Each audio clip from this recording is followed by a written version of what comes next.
Well, hello again. This is Regisco. I would like to continue with our introduction to our enhancer project.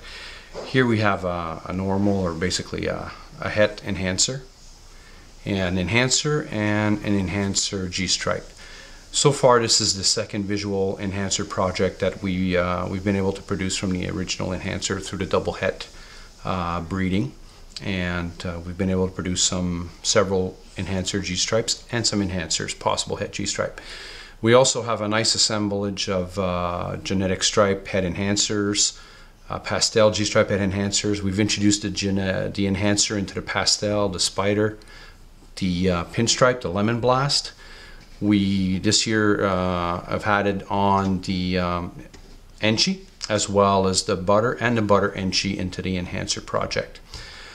We've often been asked or been compared, had the enhancer compared to the Desert Ghost, and I've asked to basically describe or point out the differences that we see between them.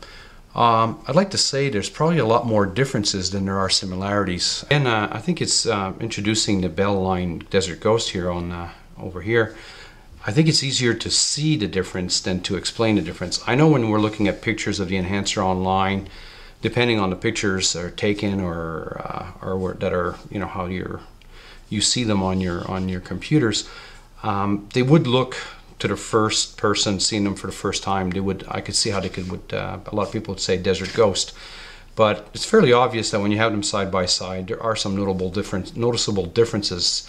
The yellow is quite different. The pattern overall is different. Even the head marking, or I would say the head reflectiveness of the scales, is different. The enhancers have a tendency to look like animals that are glowing, or females that are glowing, for people who have seen that. And whereas the Desert Ghost has a nice yellow color to it, the enhancer's yellow seems to be quite different in its intensity and also in the look of it. It's more of a goldish yellow. And just a prime example of both the enhancer and the Desert Ghost right here. The Bell line is a well-known line. That's why this is a line we work with and a line we like to work with. It's a beautiful animal, and we often use them as in comparison when we're looking at them, studying them, and looking at the differences. What is different also is that a lot of people are familiar with the Desert Ghost, and they know how the Desert Ghost matures and evolves and changes as it ages. What people are not aware of is, or haven't seen a lot of, is how the enhancer matures and evolves as it ages, which we'll show you in a moment.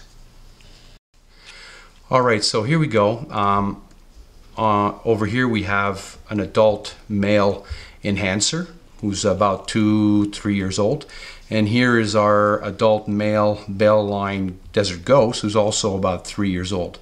So you can see how the two animals progress and change from the yearlings we showed you just a little earlier in the video, to full-blown adults of both mutations. You can see that the enhancer is retained and is still yellow, and the Desert Ghost is already quite showing the silvery color, the silvery color of the Desert Ghost that it's so well known for. It's a beautiful animal. All right, so here's our enhancer and our Desert Ghost again. Basically, these are the offspring of the two adult males that we just showed. We'll be able to answer the age-old question, or the question that we get asked often is, are they compatible? We have a clutch cooking right now as we speak in our incubator from both a visual Desert Ghost and a visual enhancer. So we will be able to answer that question very soon, hopefully in the next month or so. So please stay tuned, and I think that'll be an exciting conclusion to our project, and a very exciting video for all who have been following our progress and admiring and enjoying these beautiful animals. So till next time, this is Regisco signing off. We'll talk again soon.